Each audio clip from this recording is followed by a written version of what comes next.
Bismillahirrahmanirrahim. Assalamualaikum warahmatullahi wabarakatuh.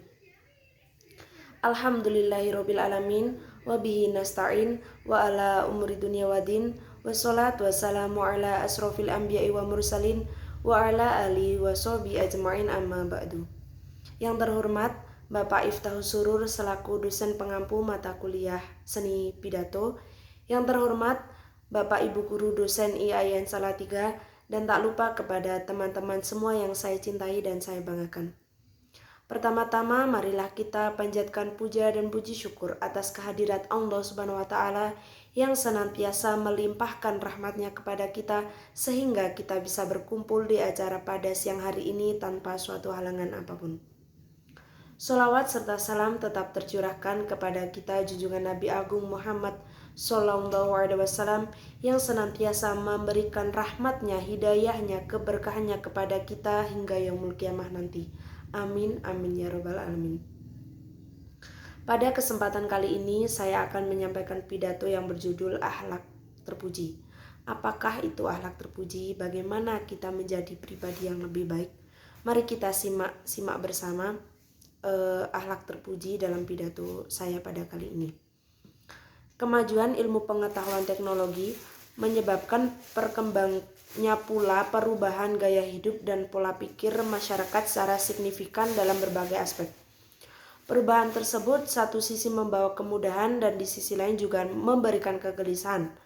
Kemudahan dalam memenuhi kebutuhan hidup dan kegelisahan karena terjadinya pergeseran tatanan nilai-nilai akhlak yang ada di dalam masyarakat sebagai dampak dari faktor eksternal dengan masyarakat yang telah membuka diri dan menyerap beberapa nilai dari luar. Ini bisa menyebabkan rusaknya tatanan akhlak atau krisis akhlak, kehilangan jati diri, dan bisa terjerumus ke dalam tindakan yang tidak terpuji seperti korupsi, kolusi, nepotisme, pelecehan seksual, perampokan, hingga menghilangkan nyawa seseorang. Akhlak sangat penting untuk kehidupan setiap muslim, baik secara pribadi maupun menyeluruh. Karena dengan akhlak, seseorang dapat menyempurnakan kepribadiannya. Maka dari itu, setiap aspek ajaran Islam berorientasi pada pembinaan dan pembentukan akhlak yang mulia dan karimah atau akhlak terpuji.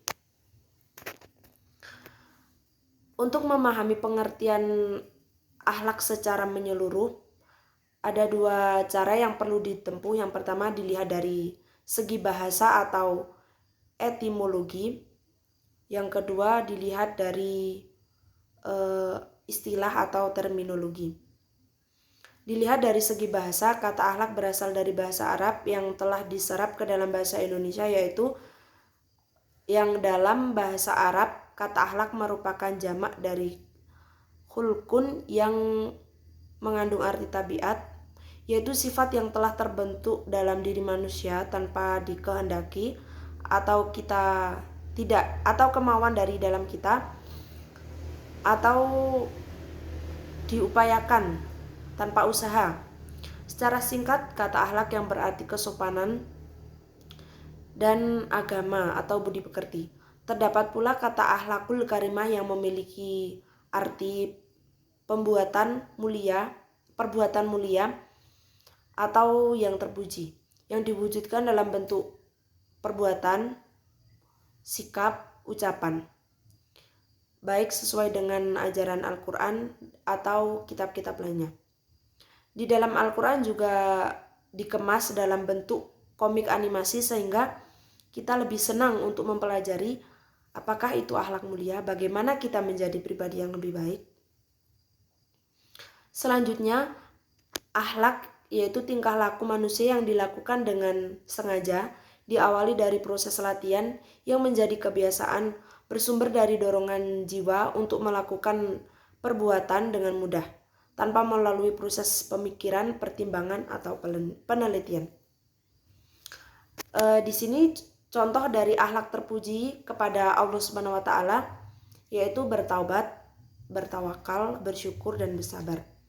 Bertaubat contohnya kita melakukan suatu kesalahan dan kita meminta maaf kepada diri kita, meminta maaf kepada Allah agar perbuatan yang kita perbuat pada kemarin, hari ini, dan seterusnya dapat diampuni kepada Allah, dan Allah selalu melindungi setiap langkah kita, memberikan kita jalan untuk selalu berbuat baik. Yang kedua yaitu bertawakal. Kita harus bertawakal kepada Allah, meminta semuanya kepada Allah, berserah diri kepada Allah. Selanjutnya bersyukur. Apapun yang diberikan kepada Allah, kita harus bersyukur. Apapun yang diberikan Allah untuk kita, itu Allah sudah menentukan yang terbaik untuk kita. Jadi kita sebagai manusia biasa, kita harus banyak-banyak bersyukur. Allah sudah memberikan ini yang terbaik untuk kita, ini jalan yang terbaik untuk kita. Yang terakhir yaitu bersabar. Setiap muslim, setiap manusia pasti memiliki masalah hidup, masalah-masalah atau yang disebut dengan cobaan. Maka dari itu Allah memberikan cobaan hidup untuk kita itu agar kita selalu senantiasa memohon kepada Allah, agar kita dilatih, hati kita dilatih untuk bersabar setiap saat, setiap hari, agar kita juga selalu mengingat Allah, untuk meminta pertolongan dari Allah. Selanjutnya, contoh akhlak terpuji kepada sesama manusia. Menjaga hubungan baik, berkata benar, tidak meremehkan orang lain, bersangka baik, memberi kasih sayang. Contoh akhlak mulia, akhlak terpuji dalam diri kita atau sesama manusia itu, kita harus menghormati, saling menyayangi, tidak meremehkan orang lain, berkata jujur. Intinya akhlak terpuji itu kita harus berbuat baik kepada manusia.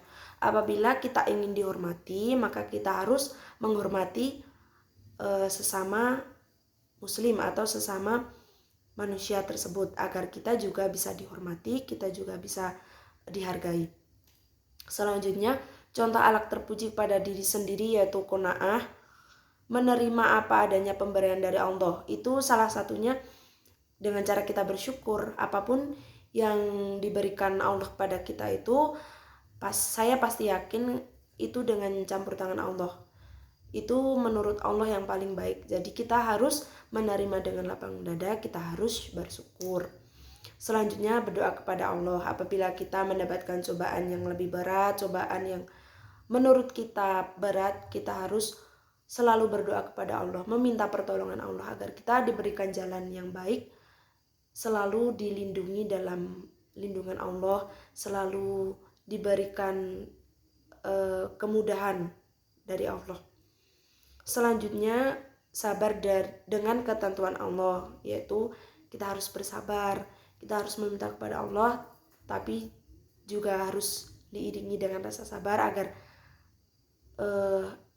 semuanya terkabul. Kita harus meminta kepada Allah. Sabar itu melatih diri kita agar hati kita itu bersih. Selanjutnya, tawakal kepada Allah. Kita harus benar-benar mendekatkan diri kepada Allah agar Allah itu mendengar setiap doa-doa kita. Ini yang terakhir, yaitu rendah hati sebagai manusia biasa, sebagai manusia yang penuh dengan kesalahan. Kita harus selalu rendah hati, tidak meremehkan orang lain. Kita harus bersikap baik kepada orang lain agar orang lain juga bisa bersikap baik kepada kita. Demikian pidato yang bisa saya sampaikan. Semoga bermanfaat untuk kita semua. Semoga Allah selalu memberikan jalan keberkahan yang baik untuk kita semua. Akhirul kalam, ihdinas siratal mustaqim, wallahul muwaffiq ila aqwamit thoriq. Wassalamualaikum warahmatullahi wabarakatuh.